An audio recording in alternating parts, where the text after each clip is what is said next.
All right, gentlemen, here's a question for you. What's the rarest or most valuable thing that you'd want?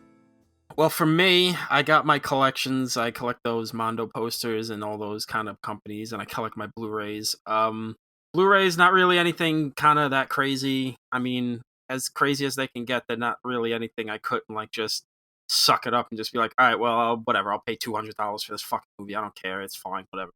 But these posters can get pretty crazy in how much they cost, and I got an entire folder open of just like posters I want to buy that I want to keep looking on the secondary market for. Some of which are like, not bad. I could buy. I could tighten the belt that week or month or whatever and buy it. But then there's shit like this one Halloween poster that Mondo did that is unbelievably popular, and it came out about maybe 6 years ago, 8 years ago when this shit started. It's a horizontal poster. It's I think 18 by 36, and it's just a picture of it's like a painting of Michael Myers in the wood on the streets of Haddonfield, and the leaves are blowing, and it's great. It's a great goddamn poster. And the minimum you could usually find this goddamn thing for is $1,500 on eBay. And yeah, I'm not spending that money right now on my $55,000 a year job that I have. But, if I ever find myself with just an extra couple of grand lying around, I could go, yeah, maybe I'll buy this freaking thing. But doesn't seem to be happening anytime soon. But I certainly would love that fucking poster in my house. For me, what I've really been drawn to lately is it's not so much about Blu-rays or DVDs, but it is films. I am so exasperated at the things that I can't watch. We were discussing this when we were talking about The Crowd with David Sims about how the movie just doesn't exist on physical media, but you can find it, through less than, legal means. Same with like Abel Gans' Napoleon. I would love, but there's no way to, you have to get a region to Blu-ray. I'm interested in the stuff. I want copies of things that exist, and we know somebody has them. It's not like London After Midnight, but just there's no way to watch them. I was doing a big Oscar binge, and the fact that there are Oscar-winning films that just seemingly are sitting on someone's shelf.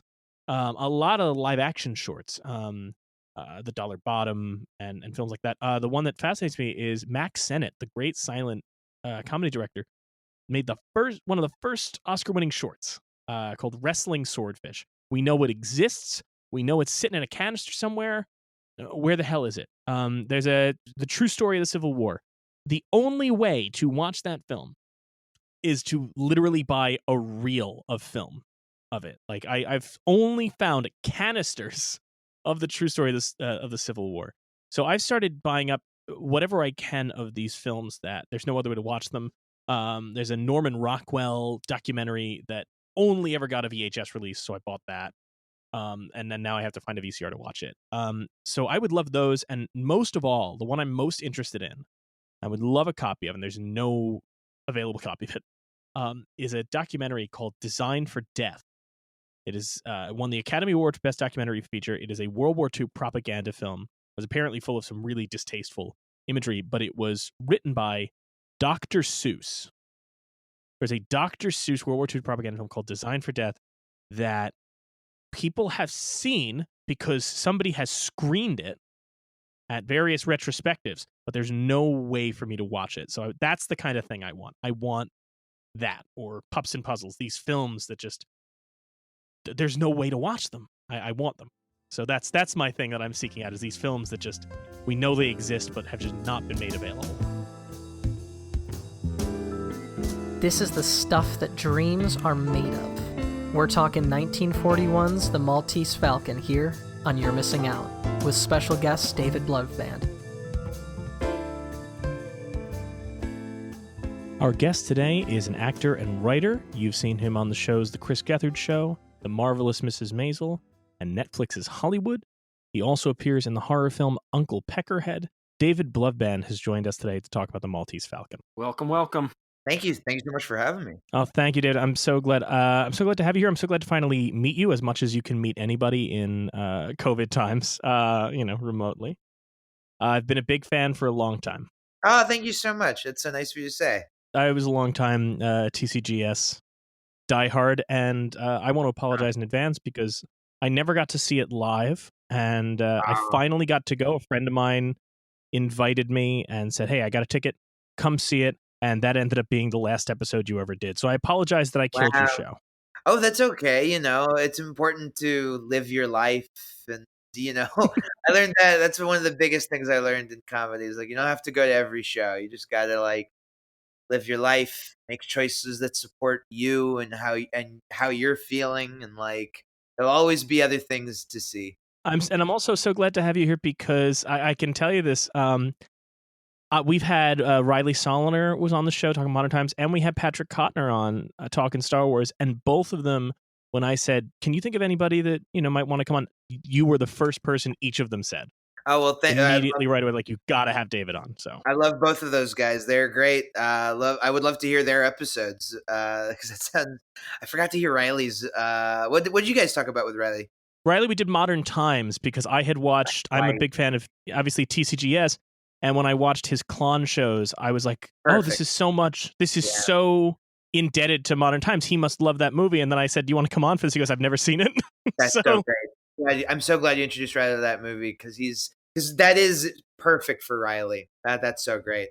I love the Klon shows. So funny.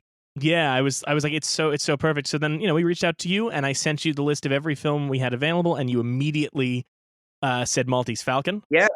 I'm excited to do this one. Tom is a huge John Huston fan, so I think this will be... Love John Huston. Always happy to talk about his stuff. Tom, are you a John Huston fan? Oh, I love John Huston. I love his stuff. I try to get as much of his stuff as I can. I got 8 of his movies on my to watch pile of shit, like The Man Who Would King and Beat the Devil, The Misfits. I got a bunch of stuff. I've seen a lot of his stuff too. I read his autobiography last year. I think that was last year. That might have actually been 4 months ago. I don't know time at this point anymore.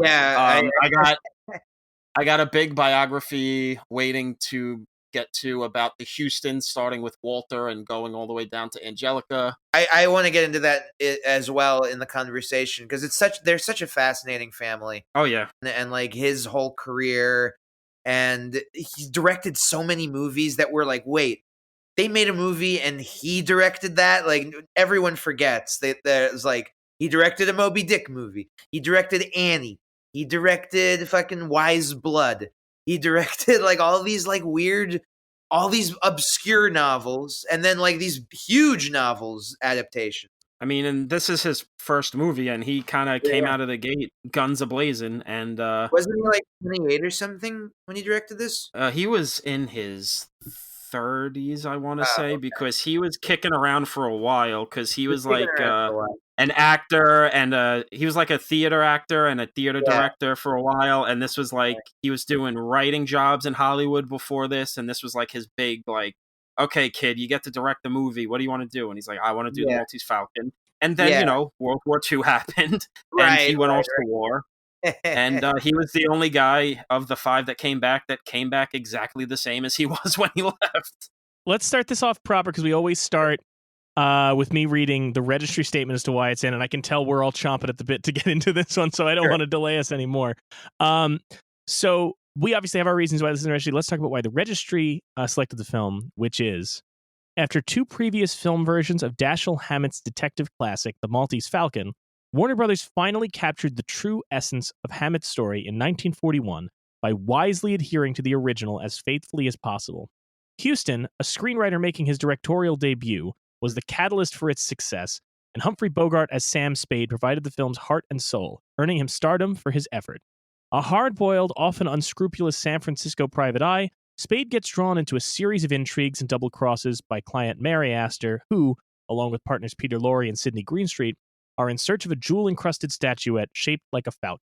Among the most influential movies to emerge from the Hollywood studio system, The Maltese Falcon is as significant in some ways as its contemporary Citizen Kane, for its contribution to establishing an entirely new style of storytelling that would become identified as film noir. So that is the registry statement on the film. Mm-hmm. I give it credit. That's, sometimes, David, when we do these and I read these statements, they're just plot synopses, or like The Searchers, they seem to not like the movie they're talking about. The Searchers one seems to take the stance of like, well, clearly the people back then were too stupid to understand it. I'm like, oh, all right. But yeah, I mean, there's lots of problematic things about The Searchers, and even like to the point of like, the star John Wayne. Yeah, which is, but what's fun about this film in particular, I kind of love it. I'm glad they gave credit to Peter Lorre and Sidney Greenstreet, because that's kind of what I think is so remarkable about this film, is the fact that it's not just, obviously it's Humphrey Bogart being a movie star, right? And John Huston, but this film is so full of people who you look at and you're like, oh, this is an entire archetype. Like you'll see Peter Lorre parodies in every cartoon, and Sidney Greenstreet parodies in everything, and yeah, because they're not making fun of Peter Lorre from M. They're making fun of Peter Lorre from stuff like this, or maybe if they're pulling some deep cuts, they're doing his stuff with Corman and Vincent Price. But this is when you watch old Looney Tunes, this is the Peter. Yes, can I help you, Mr. Bunny? Yes, this is the Warner Brothers Peter Lorre that I think our generation was introduced to through Looney Tunes, and like all these because those are the Looney Tunes. When you go back, you realize they're like the BuzzFeed articles of their time. They're just like these bizarre arch takes on celebrity gossip and parody of the day, and I think that, the Cuckoo Nuts Groove cartoon is just it's just like celebrity parodies. It's just it's Peter Lorre, it's Bogart, it's Sidney Greenstreet, it's all these guys that just had Warner Brothers contracts. And Peter Lorre specifically, I was just watching I rewatched the movie this morning, and something I hadn't clocked before is Peter Lorre is so thin in this movie compared to his other acting roles and his other movies. Like when he's fresh faced and bigger when he's in M. Yeah. But he's lost a lot of weight for whatever reason for Maltese Falcon, because in Casablanca he's back to a little bit more of I think what we recognize him as. And then by the time he's in the Corman movies, he's an older man. And what I think is so remarkable too, when you mentioned Casablanca, is obviously the three, Bogart, Greenstreet, and Laurie are all in that as well. Yeah. And they're all people who, like you mentioned, the Looney Tunes cartoons, they're so easy to parody. Yeah. They have such a specific vibe, and yet not one of the performances that that any of them are giving in Maltese Falcon feel like the performances they're giving in Casablanca. They managed to, while still being their star personas, they managed to find entirely different characters between those two films, which I think is a remarkable thing. I think I think that might be true for Peter Lorre. I don't know if I can agree with that for Greenstreet, only because Sidney Greenstreet's one of these strange stories where you hear about that guy, he must have been a legendary theater actor who had a bunch of credits throughout his career, but he's only in a couple of movies and didn't get his start until he was his late 50s. He's not a trained actor, if I'm not mistaken, right? He was someone's agent or something for a while, and then got his hand at it, got to be in a couple of movies. I don't know his. You're right. I'm looking it up right now. His film career didn't begin until he was 61. Yeah. So that's someone with not a lot of training, but one of the best monologists of the movies in that era. He's like Brian Cox. He's a guy that just gives information out in these captivating. You want to listen to him. He's great, and he's only in these a handful of movies. Yeah, and this was his first movie, which is one of those things that Huston was pretty good at doing. He was very good at finding these distinctive faces and characters and people that weren't maybe necessary. I mean, Humphrey Bogart's not a typical leading man movie star at the time. He's by all sense, he's kind of an ugly dude. Compared to some of the bigger the bigger stars at the time, he's like not the greatest looking dude. He looks like a mean dude. Like he looks like a fucking bully. And he was like, I watched a documentary about Bogart a long time ago where they had like silent film clips of his early roles, and he's trying to be like he got cast in his early work as like the best friend in like light romantic comedies or farces, and you could tell it's not a natural role for him. Like he looks like an asshole, and he's just like this tall freak. And this is like essentially like kind of his first big starring role, because you look through his IMDb, everything before this is like maybe he's fourth build, like if he's even on the poster, he's fourth build or third build. But this is like his big breakthrough, and this is kind of the thing that Huston is great at. And you look at everyone in this movie, because not to throw any shade or whatever, like beauty standards, whatever, but like Mary Astor as Bridget O'Shaughnessy is not, she's not like the other major stars of the time. Like she's a good looking woman, but she's not, setting the world on fire the way whatever, like Joan Crawford or people, or Rita Hayworth at the time were doing. I do think that John Huston. I was thinking about this morning. I was like, John Huston's like a director we have now, but directors we didn't have directors like him before. I think he was trying to be like Howard Hawks, but like or not Hawks, because Hawks is like his generation. I can't remember. Like maybe I consider him like the Paul Thomas Anderson of his generation, like a guy that comes from a showbiz family, is like started young, had like different takes on like what movie stars should be and the types of actors he wanted to work with. Had his own like backing support from the studios was considered a wonderkind from very early on, and like pretty much worked with his crew of people consistently for most of his career. And him and Bogart worked together again in my favorite Bogart performance, which is the Treasure of Sierra Madre. Same. That's Huston really letting Bogart be as dirty and gross and not attractive as possible. I mean, exactly. That's like Huston keyed into that, and their relationship is so funny. Like they're reading that book and just it's not too dissimilar to the relationship between like John Ford and John Wayne, where like John Huston wasn't as much of a psychotic bully as John Ford, but he was kind of like, he would like to bust Humphrey Bogart's balls because Bogart could be a bit of a prissy little movie star. And he would just John Huston he would just twist his nose. Like John Huston's favorite author was Ernest Hemingway. He was one of those guys that kind of like, fancied himself as like, he met Hemingway. What?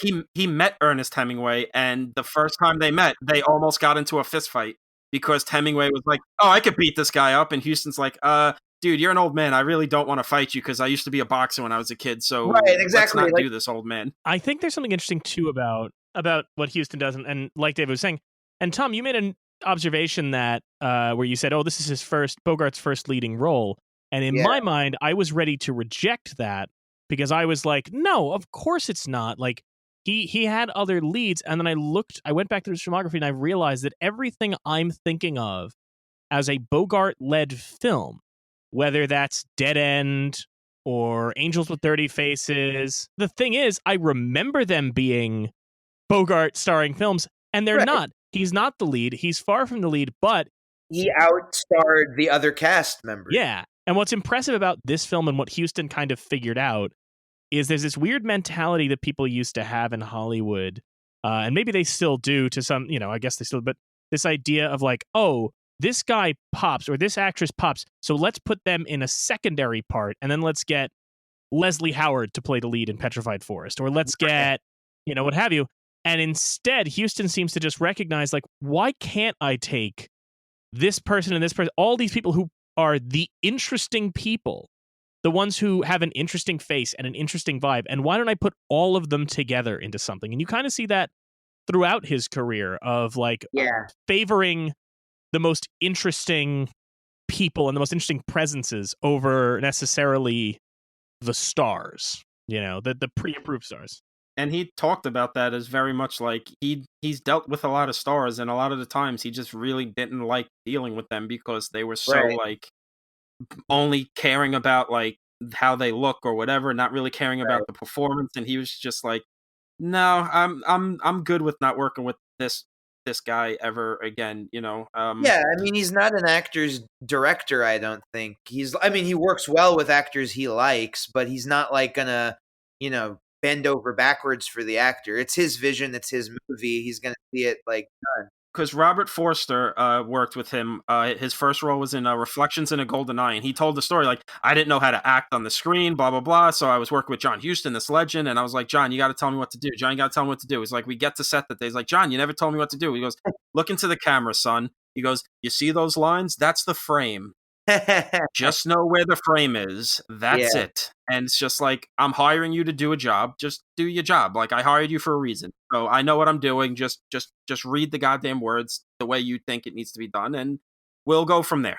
Good directors give those kinds of notes. Like, those are the types of stories you hear from good directors. They're like, especially if you're an actor. I loved Robert Forster. He was one of my favorite actors. I was like always excited to see him and stuff whenever I'd like, he was in that show I'm Dying Up Here as one of the comedians' dads, and I was like, holy shit, Robert Forster's in this show. This is great. I love like, as an actor, when you're like, especially like early on in someone's career, when you're like, on set for something and you're not sure what you're supposed to do, the like impulse is to maybe ask the person in charge, like, hey, am I doing okay? And then you quickly get told, it was like, oh, no, look, you wouldn't have been hired if we didn't know what we were doing. So like, just trust that everything is going to happen. And like, that's, just do your job. And I appreciate that. Which, I mean, extends to the way everyone else in this movie is cast, because he seemed to get that Green Street was Gutman, that Peter Lorre was Joe Cairo, that these people were all these people. And, I think he knew what he was doing with this story, because a lot of the movie stars at the time maybe I don't think had that really kind of scumbag sensibility to them the way Humphrey Bogart does. Because that's kind of the main thing that I take away every time I rewatch this movie, is they really let Sam Spade just be an absolute scumbag. Sam Spade's an asshole, and it's very grimy, and you're right. This is like realizing at the time this movie came out, because I'm always like, like, Maltese Falcon is one of those movies that I think if you recommend to people, even if they are into movies, they're not into movies, that's one movie that feels like, Mount Rushmore or the Grand Canyon. Like, yeah, I know it's there. And then you actually see it, and it's like, holy shit, this is fucking good. And then like, oh yeah, it's not cleaned up the way other adaptations from gritty novels were at the time. It's like pretty grimy. It's like Sam Spade's an asshole. The characters feel shady. Another actor that we haven't mentioned yet that I wanted to give an honorable nod to is Elisha Cook Jr., one of my favorite character actors. He plays the almost silent hitman for Green Street's character, and he's like one of my favorite actors that pops in throughout movies of the 40s. And up until like the early 70s, he just pops up and stuff. And he's one of my favorite like character actors. He's so weird. And I think the other testament to what you're saying is, when you talk about how it wasn't cleaned up like it was at the time, what I love about this film is it's in a perfect spot in history where it has not, it's doing something different than the previous films had done. And it's, as the statement says, establishing a new language, but it hasn't. Obviously, the skeleton of what we call film noir hasn't even been properly established yet, so it doesn't lean on the cliches like a lot of other noir do. I mean, I was looking at, because I watched the Warner DVD set they put out way back when of Maltese Falcon, actually comes with the previous two adaptations of Maltese Falcon on it. Oh, whoa. Yeah, 2 like 76-minute like programmers, essentially. Right. And so there was the 1931 Maltese Falcon, where when you mentioned Sam Spade being an asshole, in this, he's very kind of just standard detective. But because it's kind of pre-code, you do get a lot of explicitly sexual stuff. And explicitly, that is not in, I mean, that's in the original Dashiell Hammett novel, Yeah. That is not in the Huston film because he just couldn't do that. I mean, in the Huston film, there's that moment of Sam Spade goes, there's a dollar, there's $100 missing here. Sidney Greenstreet, and he goes, Sidney Greenstreet goes, did you pocket it? And Sidney Greenstreet goes, sure.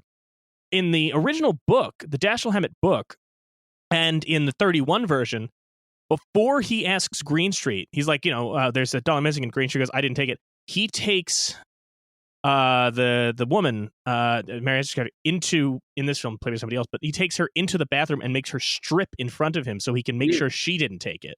Yeah. And only then does he come out and ask Greenstreet for the money, and Greenstreet gives it up. So it's a real kind of sick power move that he's doing. So that shows up in the 31 version, but the 31 version is so dull. And the Fat Man character is just, it's all very dull. And then they made it again with Betty Davis a couple years later called Satan Met a Lady, which is done as and it's done as like kind of a comedy. And the Sam Spade character, who they changed the name of, they changed the name of it, and they make him play like a very, just like ultimately sleazy in the you're supposed to know he's a bad guy way, the very slick, sleazy way. The only interesting thing about Satan Met a Lady, which is absolutely terrible, is that for the Fat Man character, they replace it with a woman, a large woman they call the Baroness, who's at least, you can start to see even from that, where Huston looked at that and said, oh, this character can be more interesting than the original film. The original film just has him as, I'm called the Fat Man because I am a big guy, and otherwise I'm just a tough who wants something valuable. And by the time you get to the 1941 version, the Fat Man, as they call him, is a presence, and there's a whole vibe to him. Yeah. There's a whole feel to this. And that's kind of what I think works about this movie so well, is that even though you believe that Sam Spade has, by virtue of being a private eye, is aware of the underworld, he keeps encountering all these characters that hint at this much larger world beneath the surface that none of us know exists. You're right. This movie is precedes the cliches. In fact, it sets them up. And one of the things that, first of all, Dashiell Hammett needs to be mentioned that he was at a certain point in his young career before he was a writer, he was a detective for the Pinkerton Detective Agency, and I've always been fascinated with just that life of detectives. I've just even because it used to mean something else than it does now, and it feels more like you're being a civil servant more than a part of the police force or something.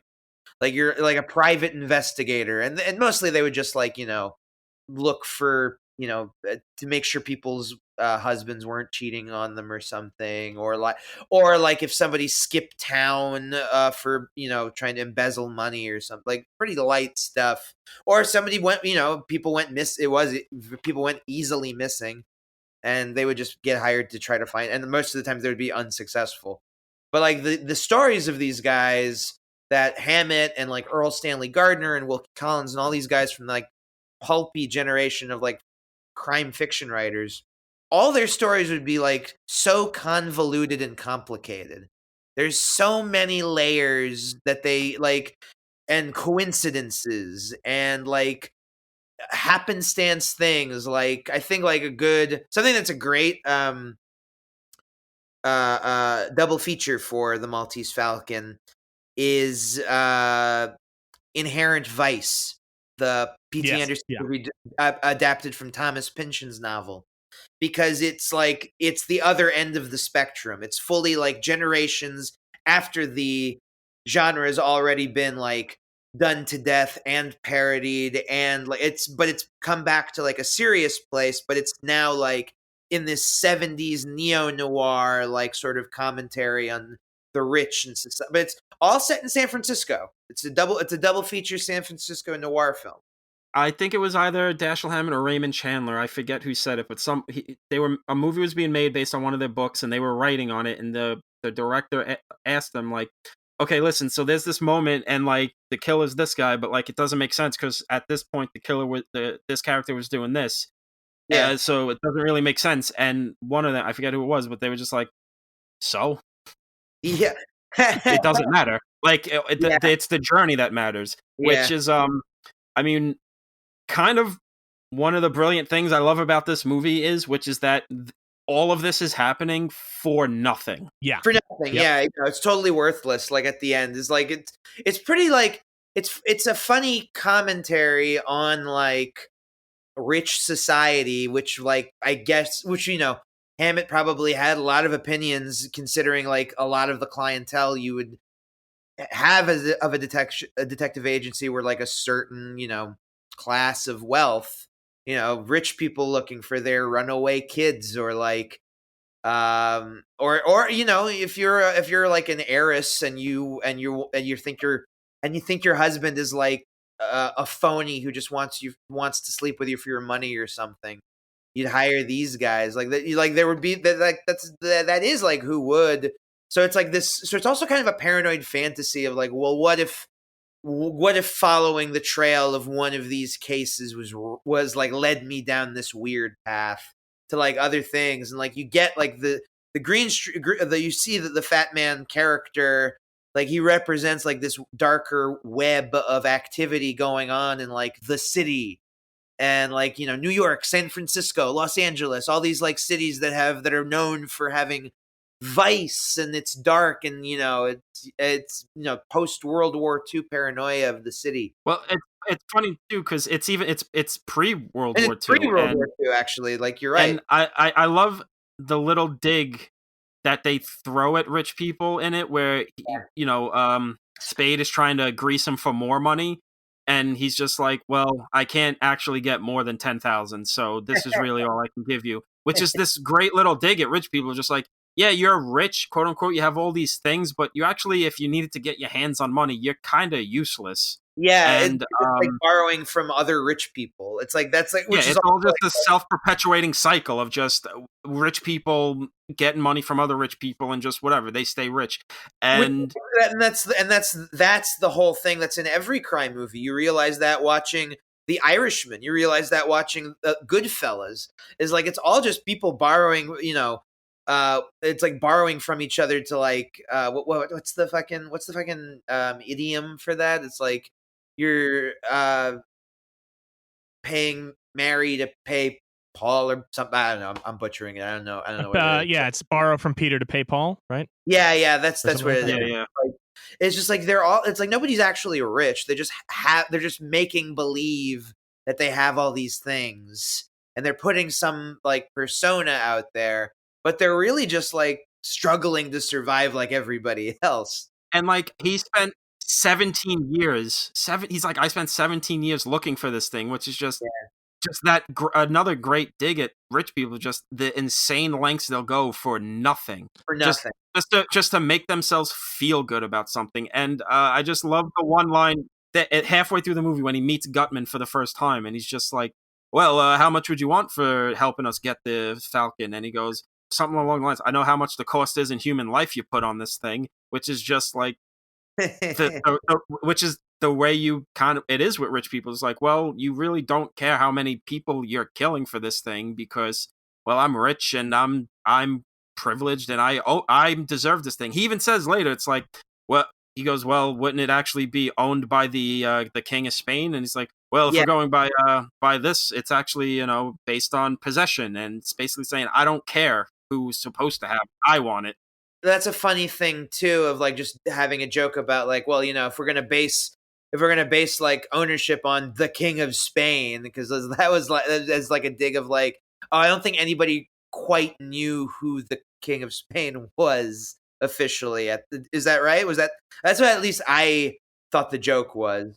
Of like, it just feels more like a joke of like almost like the way archaeologically it's like, oh well, we found it in the desert, so it's ours. Even though it's like, well, no, it's actually this culture's thing. I mean, it was meant to get shipped to Spain. That's to say Malta is a part of Spain, and it's like, well, no, Buccaneer stole it, and now this rich Buccaneer and everything but name only is trying to steal it again. And he goes, well, ownership is based on possession, and I'm trying to possess it. I mean, there's such a thing of why it's so perfect that it is this Maltese Falcon, this bird statue. If you watch Satan Met a Lady, which is the Betty Davis one they did, they change it. They change it from a bird to a ram's horn filled with jewels. Huh. Then, in the end, they dump out the horn and it's just dust instead of jewels. And there's this reaction of, oh, God, we got it wrong. Huh. And what I love about it being this bird statue is that it's so unimpressive. It's the opposite of the Pulp Fiction briefcase, where it opens up and you see something shining and you're like, oh, I wonder what that is.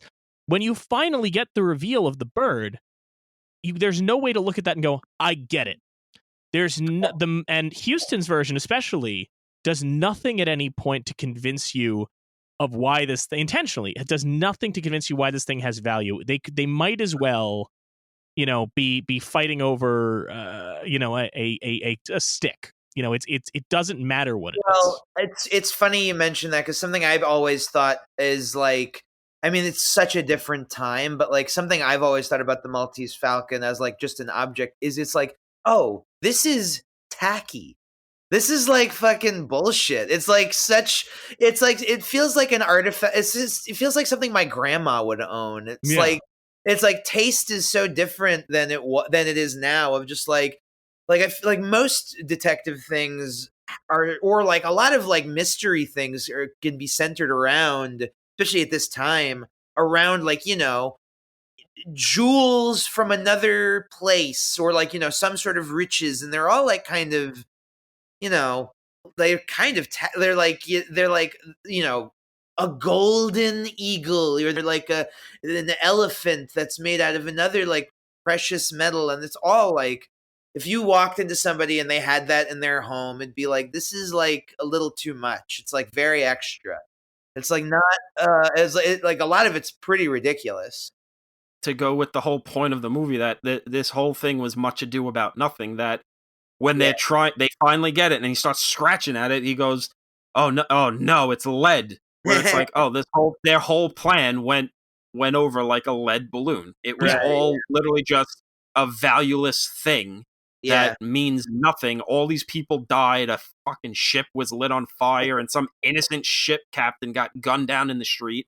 And I mean, it's like every little thing just, measures up to, I mean, because even when it's all starting and the detectives that are after him, featuring one of my favorite guys, Ward Bond, they're like, oh, well, did you have your partner killed so you could get with his wife? And it's all this thing. It's like, well, he is actually cheating on his wife, but no, he didn't do it, and he doesn't even like the wife. So all these things of like these grand ideas, these grand conspiracies, no, it's just some rich assholes trying to find something, and even that thing they didn't even get. It's all just went nowhere. It was all just a closed loop of tragedy and nonsense. I want to talk a little bit about Sam Spade as a character and Humphrey Bogart playing like, this art. We were talking about the archetype of the detective character before, and I want to just like, have you guys read any of Dashiell Hammett's other books or novels with these other characters? Yeah, I actually read a bunch of Dashiell Hammett in high school. I even read this book, and I saw the movie for the first time in high school because I got into those things. And just quickly, it really is kind of crazy how very like faithful Huston was in bringing this to the screen. Yeah. Oh yeah, no, it's more faithful than the other versions I've even seen of any other. Like, it's more faithful than the Thin Man version. I think at least. Even though I'm like, Thin Man's like maybe my least favorite. No, that's not true. The Dane Curse is awful. That's maybe his worst novel. But like the Continental Op is also like a really tough character to like read about, like, because you don't know really that much about him. Well, that's why he works better as the man with no name and Yojimbo. It just these filmmakers going, well, this guy's not a character, so we kind of need an actor to just make him interesting. Right, exactly. And like, but Red Harvest is a great book with that, because that's with his character, that the Continental Op. And then he also, of course, has Nick and Nora Charles. And then Bogart played my personal favorite noir author. He played Raymond Chandler's Philip Marlowe character in The Big Sleep. And Yeah. like, for me, Bogart is like the originator of the modern anti-hero that we have today. Like, even aside from those characters, Rick from Casablanca is kind of like that. These kind of like guys that look like bullies, that are like the hard, like, they've lived a hard life and they don't trust anybody. And then some, woman comes into their life and tries to change them, and they're like, emotionally abusive towards them, and sometimes physically, and it's just like very wild. Like that is who he sort of epitomizes, this like sort of character that doesn't exist in real life, the like tough guy who could change. You know what I mean? There's two moments in this movie that I think are perfect and really show you that who Sam Spade is. And one of them is after the first meeting with Gutman, and he like leaves blowing up. It's like, well, you don't want to, you're gonna have to get me, and blah blah blah. Yeah. Find me at 5:00 or whatever. And he walks out and he goes to the elevator and he just smiles to himself. He's like, oh, I'm putting on an act. Aren't I such a stinker? Yeah. And then it's just the ending where she's like, but I love you, don't you love me? And he goes on the speech, it's just like, maybe I do, maybe I don't, but I know one thing, and it's that if I had the Maltese Falcon and blah blah blah, I would have known you were going to probably come and shoot me in the middle of the night one day. And he's Right. just going on these things, and it's just like, you killed my partner, and if a man doesn't, go after the man, whoever killed his partner, it's not good for business. But then that means what kind of a man am I? And he's going on this whole thing. He's like, for as much of a shitheel and as much as an angry, cheating, lecherous guy he is, he's the only one in this world with a code. Yeah, he has this moral compass that Hammett wants to like. Yeah, this guy's a scumbag, but at least he like keeps his word about stuff, which is like kind of it's a Depression era mentality of like life is very hard, and like if you have like some sort of moral code that you stick to, you will at least survive.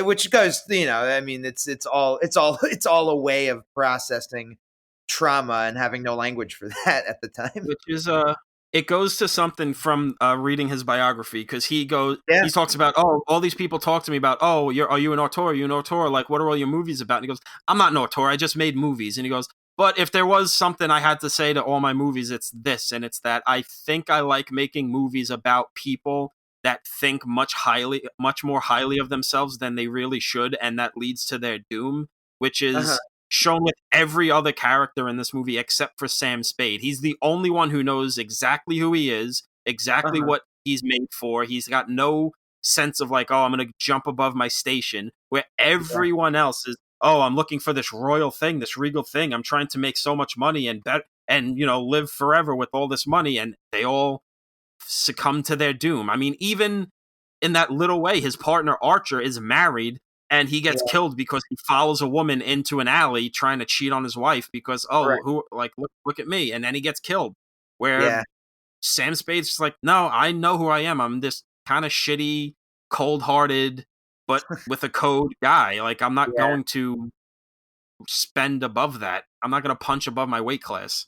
I think what this does interesting, because Tom knows this, I'm not a big noir guy. No. I love this film. I adore this film, and I adored this film since I was a kid.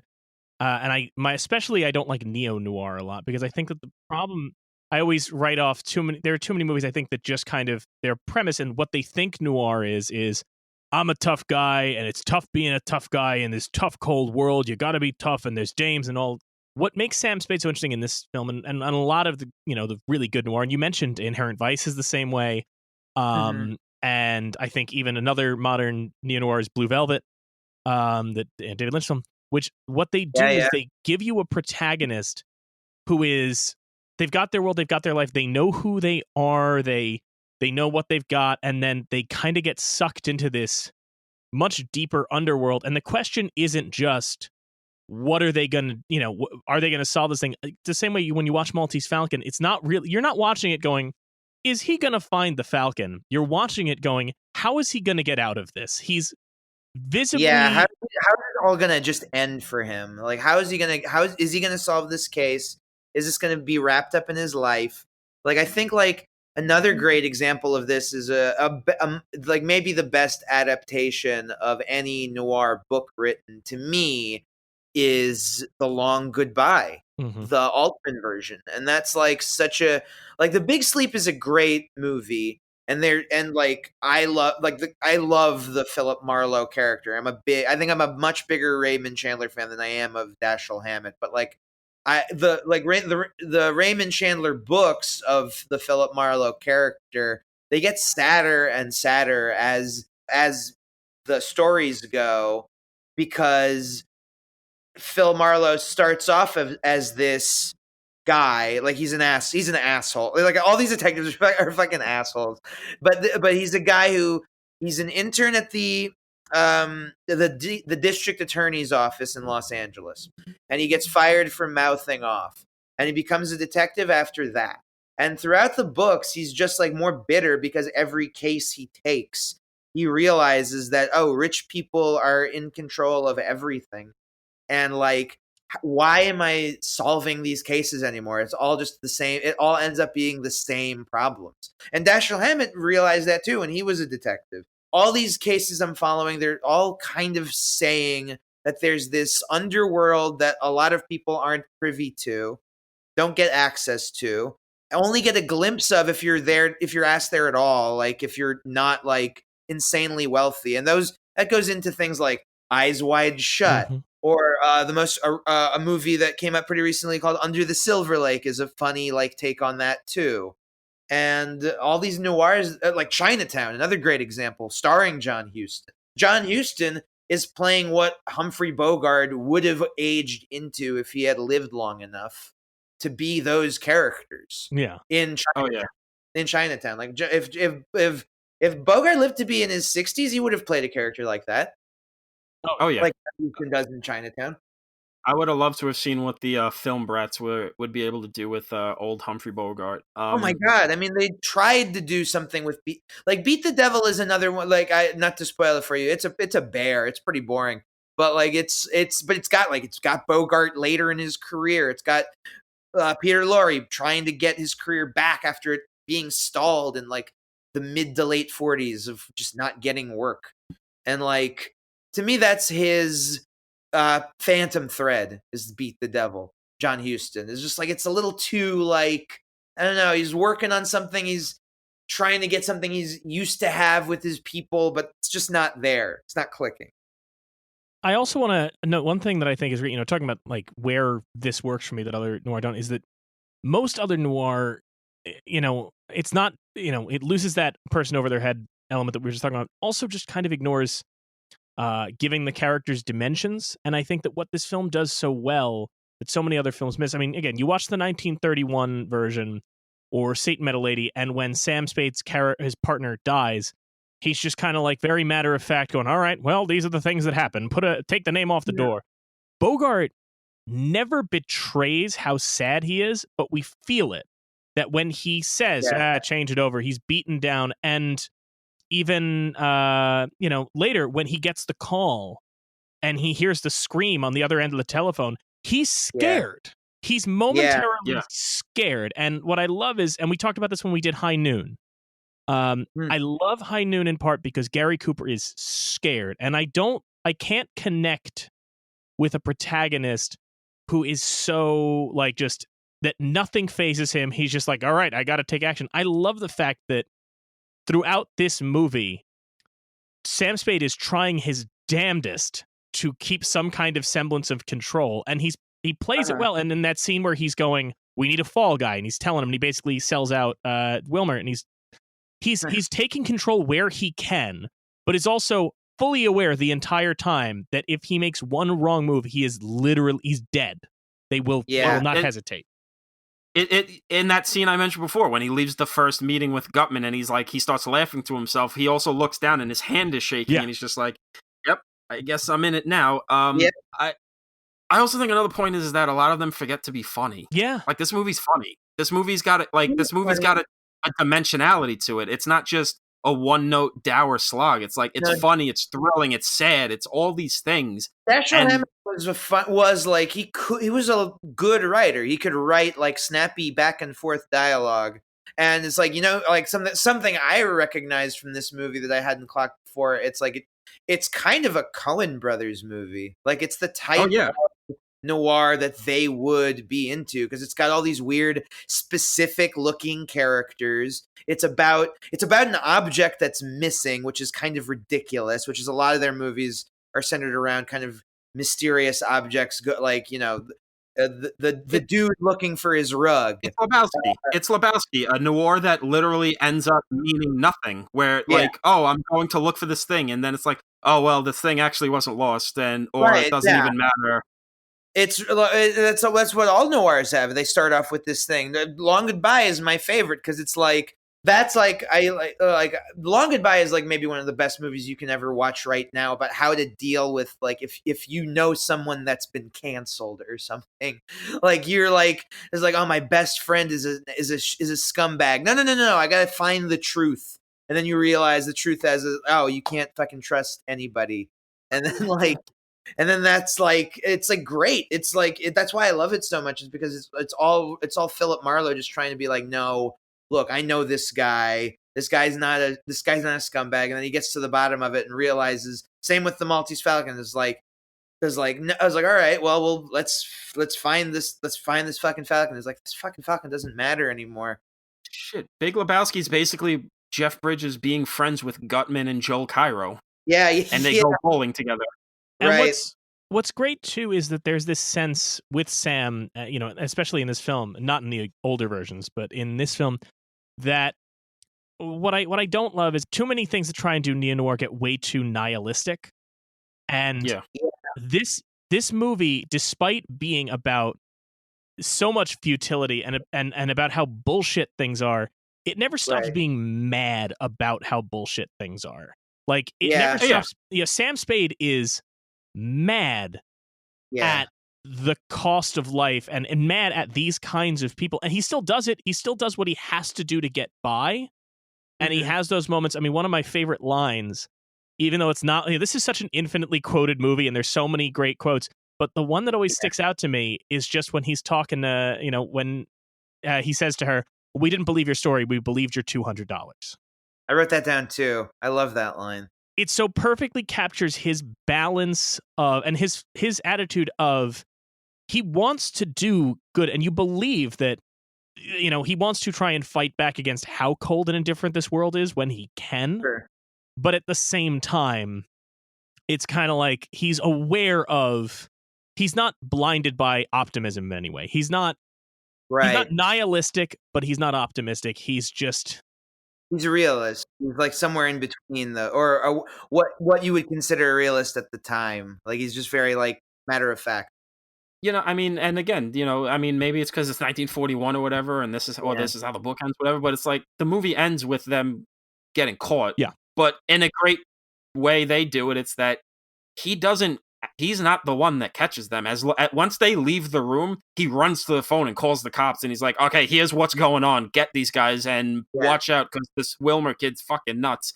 And he just sits with the girl. They have their talk, and he kind of has the most revealing moment, and he just lets them take her away. And he's just like, I think one of my favorite moments is, "Well, I hope they don't hang you by that precious neck, kid." And I'm just like, God damn, this movie.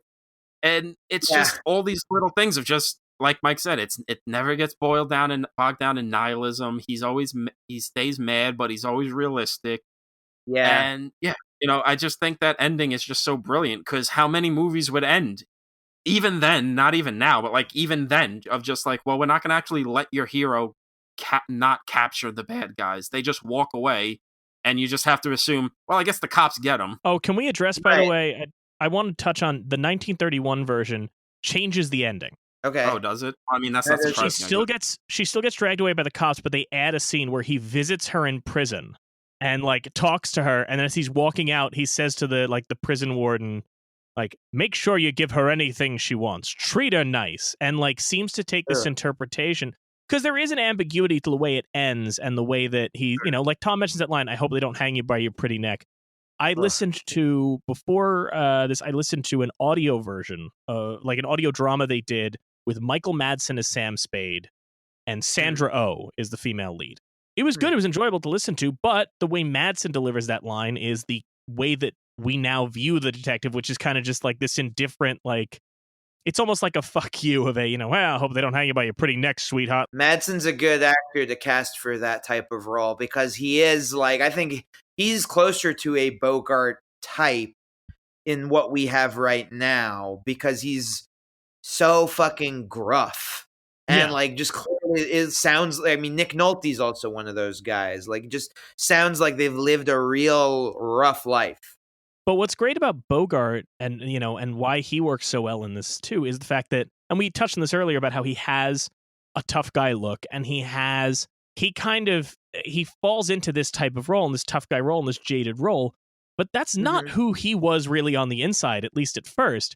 And so you do kind of get this extra sadness to that, where when so many actors who are the modern day like tough guy actors, they love it, they want to be the tough guy, they want to be the bad guy. There's such a humanity that Bogart brings to it, and such a dimension that he brings to it, where you just feel like if he, when you see him, whether he's playing Rick Blaine or Sam Spade or any of them, you get this vibe from him of, if he could be doing anything else with his life, he would. That if there was another path for them, they'd be on it. You mentioned The Dead End earlier, which is another movie I really love that Bogart is in, where he's like, you're right, he's fourth billed, but he's the most recognizable name to us now. Something I love about that movie, which is what you're saying, is like he just brings this reality to everything he's doing. He looks like a real guy. Like, and you're right, if he wasn't an actor, he probably would have been like, I don't know, running a restaurant, or like being a fucking cigarette salesman or something. Like he could have just done anything. Like, and he's happens to be a good actor that just doesn't have. I'm sure he had some sort of ego, but like no airs about him, and played guys of his, like he was very conscious of the roles he took because he's like, I can bring something to this. And he plays that type of character that I don't think I wish we saw. We see it sometimes in movies, especially if people are more sensitive to it. Kind of like Tom and I both loved Uncut Gems, came out last year. And like the Safdie brothers are good at that too, which is this vibe of, I mean, I don't know where did you grow up, David? Where are you from?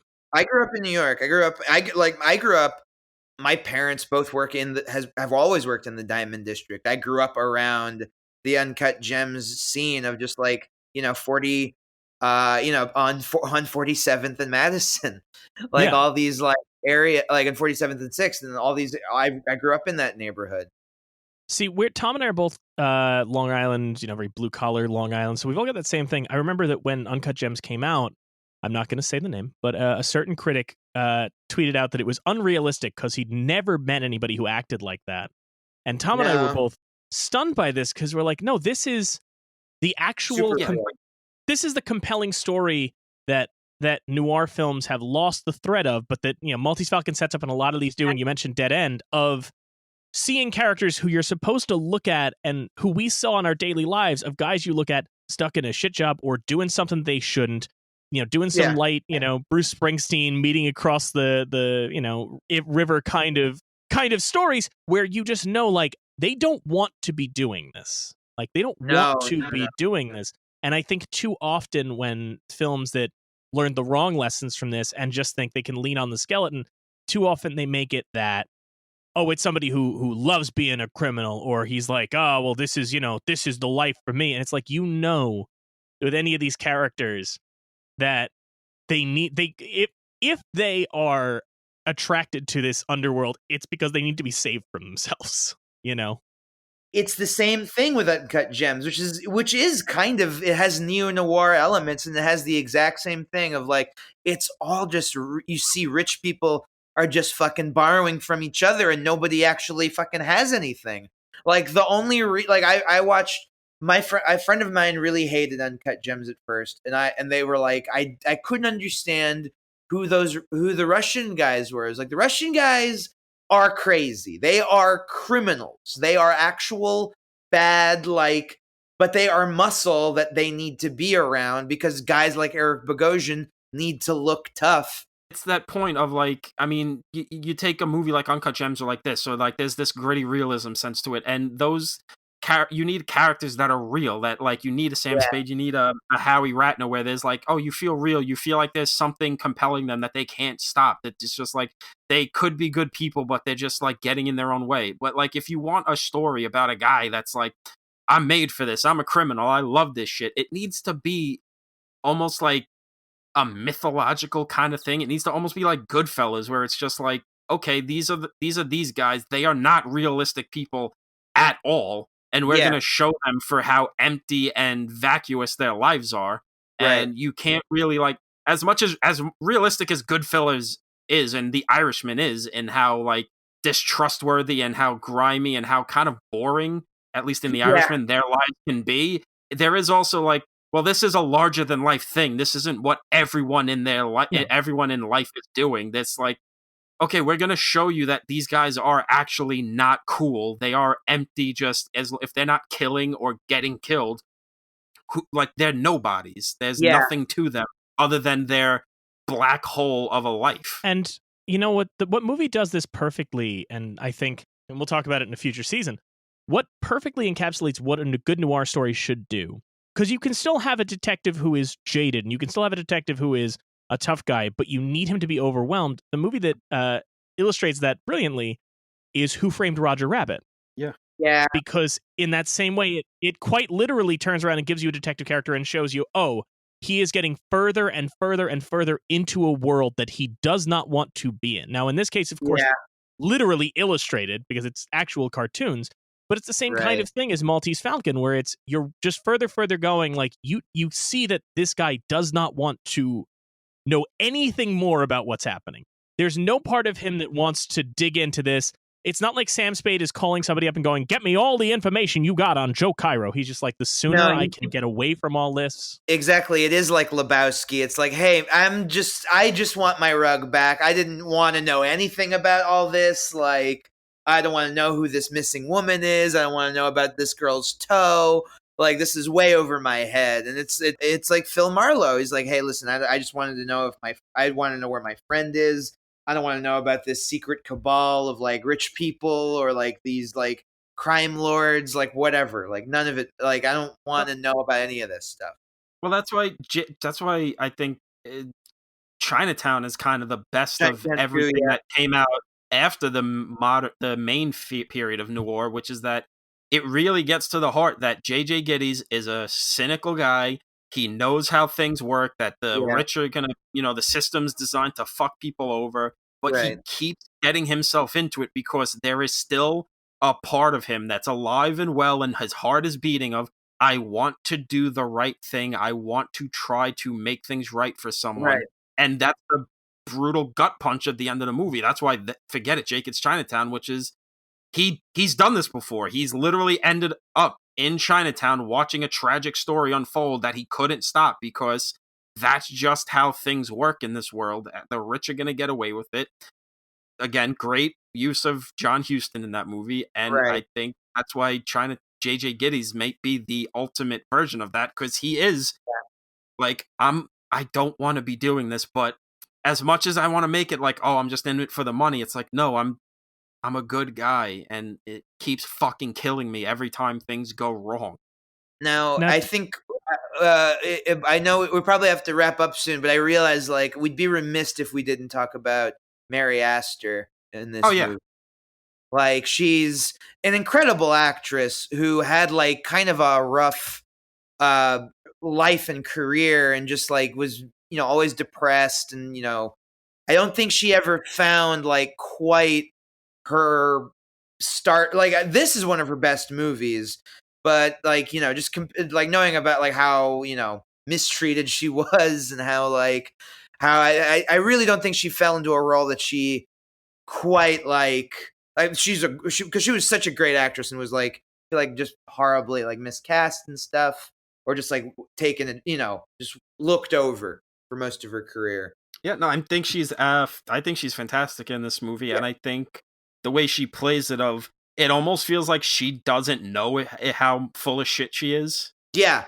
I think that's obviously like with all these pulp writers, they're not going to write from the 40s. They're going to the dialogue, especially for women, they're going to be like kind of outdated and pretty groaners, but like there's a lot of them that have these weird elements of like not weird elements, but like surprising amount of depth and pathos that you would not suspect from a writer, especially a male writer in the 40s.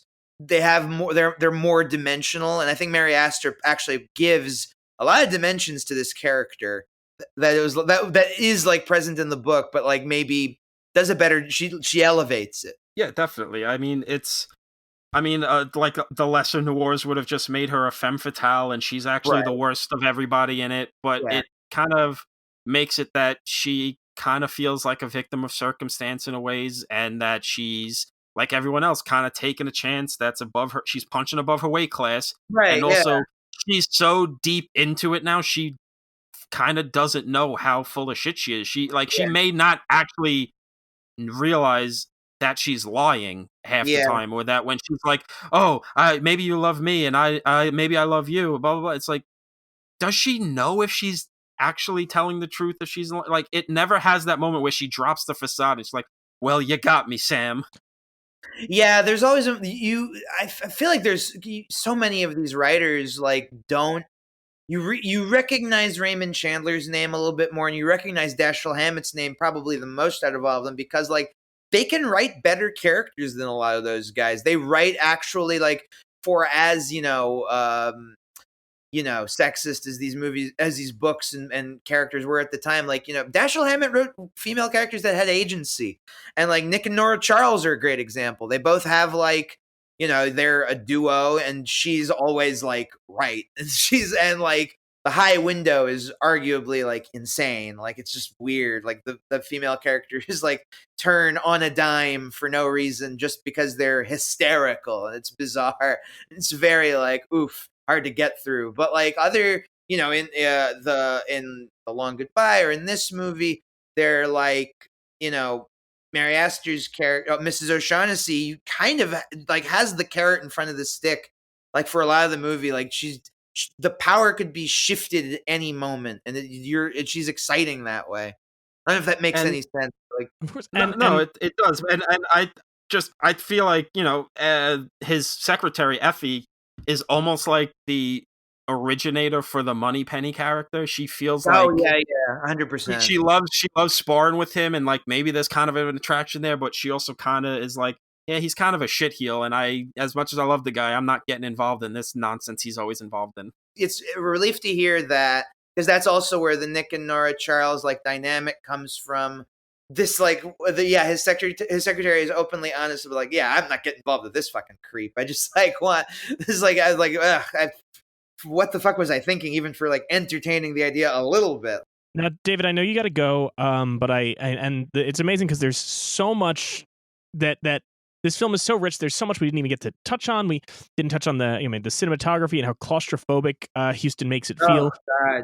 And for being a noir, it actually kind of doesn't feel as dark and underlit as a lot of noirs. A lot of it's in like very well lit offices or hotel rooms, or even on the street. It's like, no, we have street lights. It's not like walking around when there's like no electricity. But we didn't note that Sam Spade also appeared in an episode of Sylvester and Tweety Mysteries called The Maltese Canary, which I'm sure we would have had an hour to talk about from that. I mean, I could talk about the Sylvester and Tweety Mysteries for maybe 2 weeks. There's so many weird things about that show. That's like this weird era in like late 90s Looney Tunes revival series on Warner Brothers, where they decided to add a laugh track because that's what Scooby-Doo did. And just like, what is this? What is this? What is this genre after, like, at the end of the day, guys, what is this show? But we always wrap up talking about kind of the reception at the time, which is, I always focus on the Oscars and how many cases you have where a film now is canonized but kind of ignored. Right. Maltese Falcon, in this case, was nominated for Best Picture alongside Blossoms in the Dust, Citizen Kane, Here Comes Mr. Jordan, Hold Back the Dawn, The Little Foxes, One Foot in Heaven, Sergeant York, and Suspicion, and the winner, How Green Was My Valley, which is not in the original induction class, but does show up in year 2. So we'll be talking about that. It's funny, The Little Foxes was written by Lillian Hellman, who Dashiell Hammett and her were very long-term romantic partners. Yep. they were both, and it was nominated for Best Screenplay, which is interesting because, like you said, on that note, Dashiell Hammett's, perhaps his most notable novel, but adapted by Huston for the script, squares off against Lillian Hellman's Little Foxes, which she wrote the adaptation for the screen herself, and both of them lose to Here Comes Mr. Jordan. Which a movie I like is so forgotten. It's crazy. Yeah. It really makes you think how useless the Oscars have always been. Well, and on that note, so Best Supporting Actor, the only other got 3 nominations: Picture, Screenplay, and Best Supporting Actor for Sidney Greenstreet. And Greenstreet loses to Donald Crisp in How Green Was My Valley. Now, I've watched all of these nominees in prep for this and can attest that obviously Citizen Kane and Maltese Falcon stand out above the rest. If it makes you feel any better, I can attest that Here Comes Mr. Jordan is somehow not the worst of the Best Picture nominees. That goes to One Foot in Heaven, a 2-hour Frederick March as a priest movie. But I think it's so interesting, and also the fact that the same year that John Huston gets a Best Picture nomination for The Maltese Falcon, Walter Huston gets a Best Actor nomination for a movie that at the time was being called All That Money Can Buy. We probably know it better as The Devil and Daniel Webster. But Walter Huston... That's a great movie. Walter Huston would lose to Gary Cooper for Sergeant York. But I just think I always think it's interesting to kind of look at that in that perspective and not just the fact, of course, that year is best remembered as the year that How Green Was My Valley beat Citizen Kane. But just to look at the range of nominations. Barely talked about. Yeah, I mean, we're going to be talking about Citizen Kane sometime this season. That's great. Well, somebody talked to us about Citizen Kane. I mean, I was obsessed with Orson Welles like throughout my childhood. Well, you did it. There's a sketch. It's still on YouTube. You did a sketch with someone that I love, which is your Woody Allen and their Orson Welles. Yeah. Which is me and Frank Garcia Health did that, the Allen v. Orson Welles conversation, and it was still very used to be one of my few impressions in my repertoire, and then I had to retire that for obvious reasons.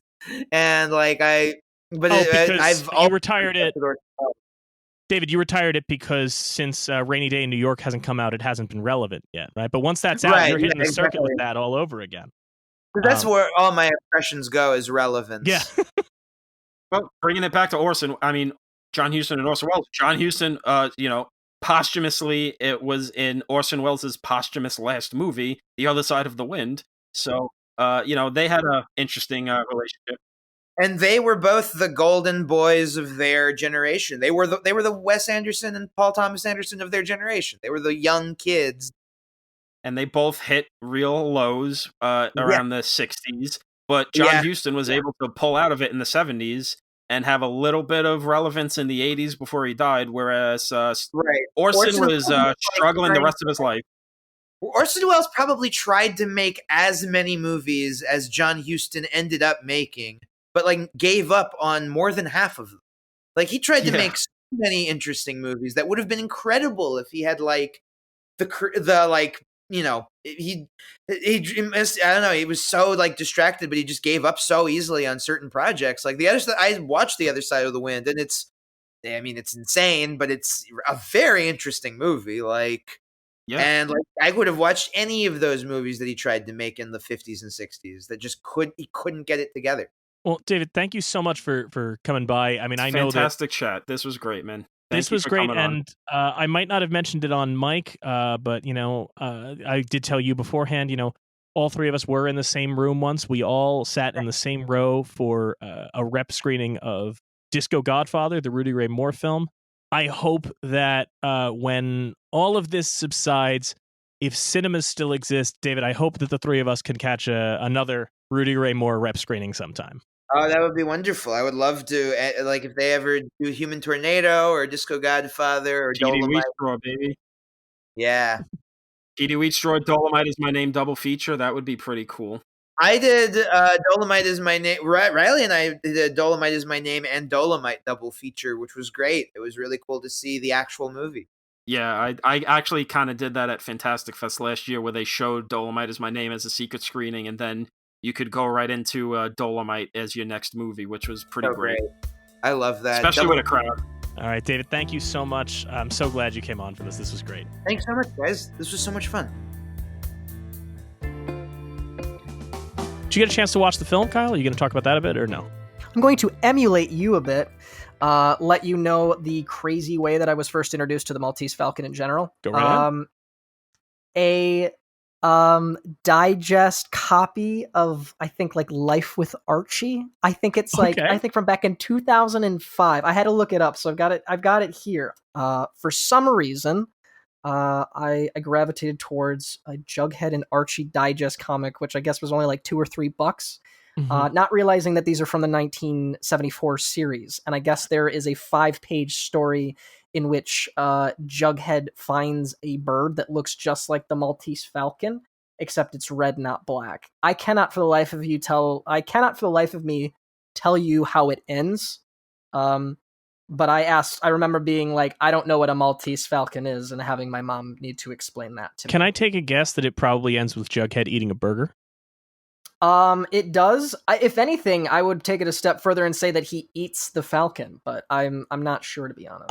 I also want to say that I wish I could say I was surprised by that, but it's weird. Like, once you said that, I kind of went, oh, okay, because I didn't think about it till now. You do kind of, Kyle, you do give me Jughead vibes. You know, I appreciate you give me that. Jughead vibes, and not just the fact that like you could pretty much eat whatever you want and you stay rail thin, but yeah, no, you give me. Now that I think of it, you give me kind of Jughead vibes. I think you are the Jughead of our podcast. I think that what's great is I think Kyle sees himself when he thinks of himself, especially when he was, you know, like a high school kid, college kid.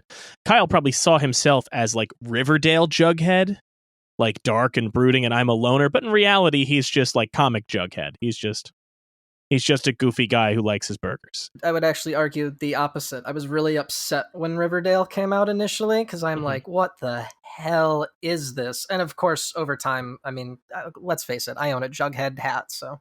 I mean, time you're still saying, what the hell is this? Kyle, did Riverdale make you mad when it came out because you at that time still wanted to be an actor, and it made you upset because you realized that Cole Sprouse was just taking all the roles that you would have gotten? I mean, in a way, that's sort of how I feel about Tom Holland, but I recognize talent, and when I'm way out of my league, so I just sort of bowed out there. But I don't know. I think you could have pulled off Spies in Disguise. Oh, I would have loved that. You know, he's pulling off young Nathan Drake and Spider-Man. I mean, I'm not sure what other roles he could take. He's not. He is not pulling off young Nathan Drake because that movie doesn't exist. It's not going to happen.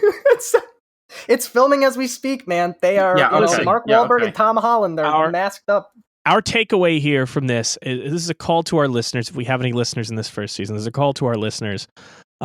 Cast Kyle in something. He's down in Florida, so if you're filming in Florida, cast him in something, and preferably as a young Jughead. Please get me out of here before we secede from the nation. I don't want a Riverdale type Jughead. I want Kyle as goofy comics Jughead.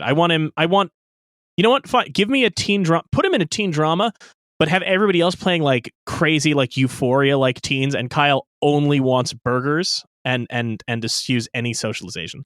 Someone cast him in that.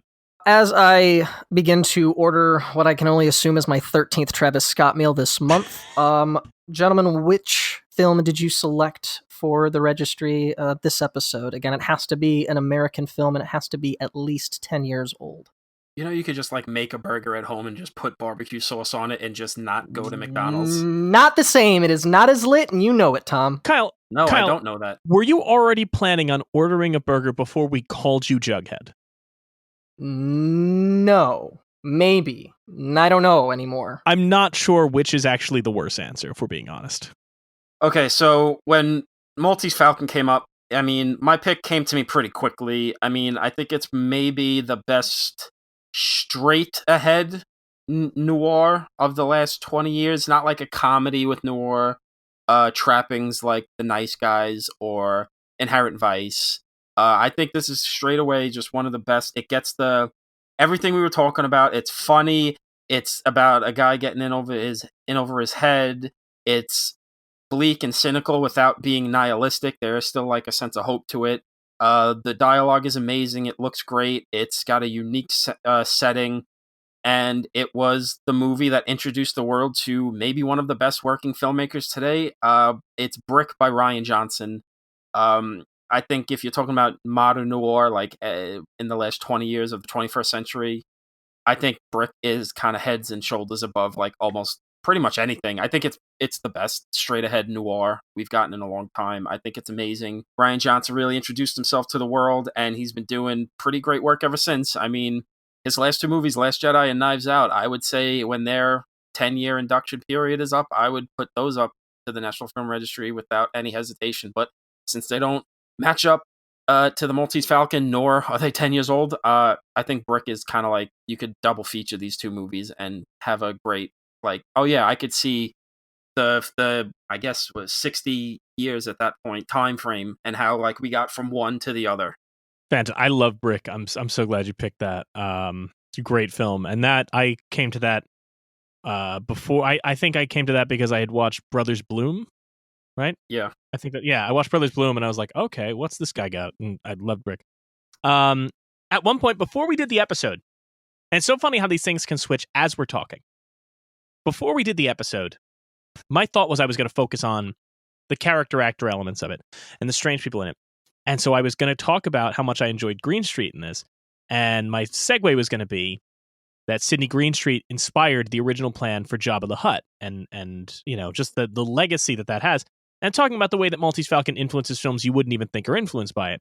So I was going to make the case for Return of the Jedi based on Sidney Greenstreet. But while we were talking with David, helped me identify what I love about Maltese Falcon. Helped me identify, and I brought this up in the episode, helped me identify what it is that bothers me about so much neo-noir. Because obviously, Tom knows I have a very small tolerance for that. And what it is, as I mentioned, it's the person being in over their head. It's not reveling in the darkness of the world, but kind of just teasing it to you. It's what appeals to me about things like the first John Wick. That kind of just introduces the idea of like, yeah, there's some bad characters, there's some weird stuff, you don't want to know any more about this. I love those kind of things. So to me, the thing that does that so well, the thing that, you know, so many neo-noir films that I hate draw the wrong lessons from Maltese Falcon. This draws all the right lessons. This is a film that I absolutely adore. I saw right toward the end of high school, and influenced my decision to really get passionate about film and study film. And it just does everything right, which is David Lynch's Blue Velvet. The fact that it's not in the registry already is shocking. And it was one that I was always going to nominate for the registry. I just had it on a different film. But I love Blue Velvet. Blue Velvet does everything that a good noir story should. It gives you a character you can kind of root for. It recognizes how dark and bad this world can be and how scary and uncertain it can be, but it never revels in it. And the best thing is, it is a story about an underworld that never... Frank is not an admirable character, Frank Booth, you know. You don't want to be like Frank Booth. You don't want to know anyone like Frank Booth. And even Isabella Rossellini's character is not... She's a femme fatale and a damsel in distress, but there's really no point where you're sitting there thinking, I want to be in this situation.